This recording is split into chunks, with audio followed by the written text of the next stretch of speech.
But first, let's introduce our topless friend here. It's the Alliance Convertible. In its four-door disguise, this car starred in the rescue of American motors by France's Renault. And then for the U.S. market only, AMC's own designers added a two-door to the line. AMC then took that coupe and transformed it into this Alliance Convertible. So to practical and economical, also cheap, we now must add cute. But can the Alliance go topless and still keep its virtuous reputation? It's been over 16 years since American Motors made something this unsensible.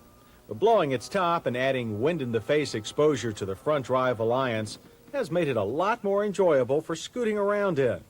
Unlike many of the 80s convertibles that are transformed by outside suppliers, this one is made in the same AMC Wisconsin factory as the regular hardtop Alliance.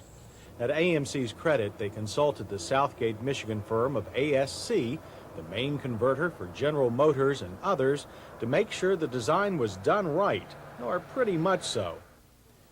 The top is fully electric and very tightly constructed.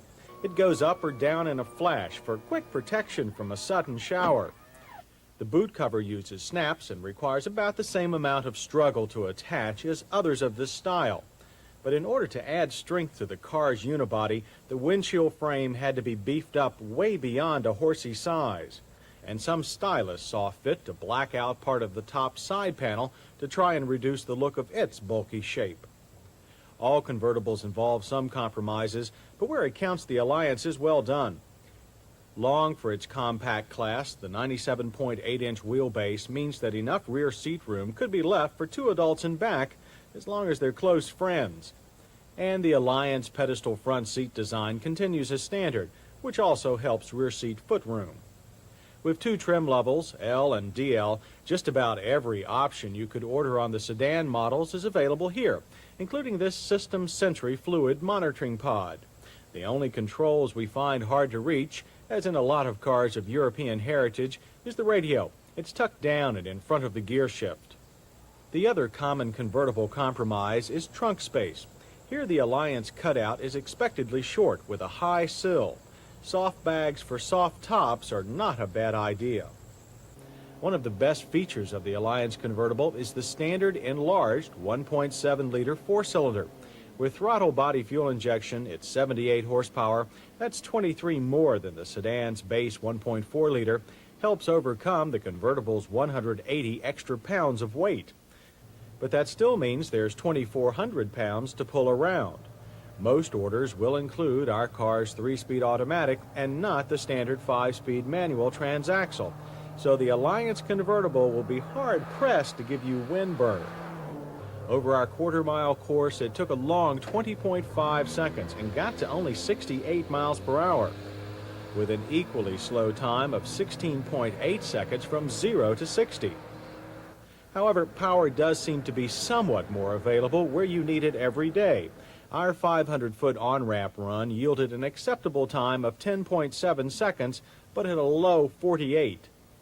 Back on the slow side, too, is 7.7 seconds to pass from 40 to 55 miles per hour. Highway handling is another Alliance function that will seem much better on the open road than on a test strip. With small tires and soft springs, this Alliance still takes tight turns like a ship in heavy seas. The French nature of the Alliance gets pretty obvious here. Yet on irregular pavement, the Alliance is probably one of the best riding compacts you can buy. Most cars in its class are extremely tiring on long trips. The Alliance can be driven well into the sunset and beyond. Back roads also test the construction of any convertible. Now, we felt more body flex than expected, but there were no squeaks or rattles, and that was in a press car that had been extensively used and abused before it was dropped by our door. Another friendly feature on Alliances that also held true for this convertible were brakes. Stops were straight, without serious lockup, and the pedal was firm. The disc drum system did exhibit quite a bit of fade after 6 tries, but overall we judge a 111-foot average from 55 as very, very short. With little wind noise and a most unconvertible-like 70 decibels of sound at 55, this Alliance also proved quite good on fuel. 22 city and 26 highway are its EPA ratings, and we manage 24 on our urban mileage loop. So okay, the Alliance Convertible is still economical, practical for a small family, and by most accounts, cute.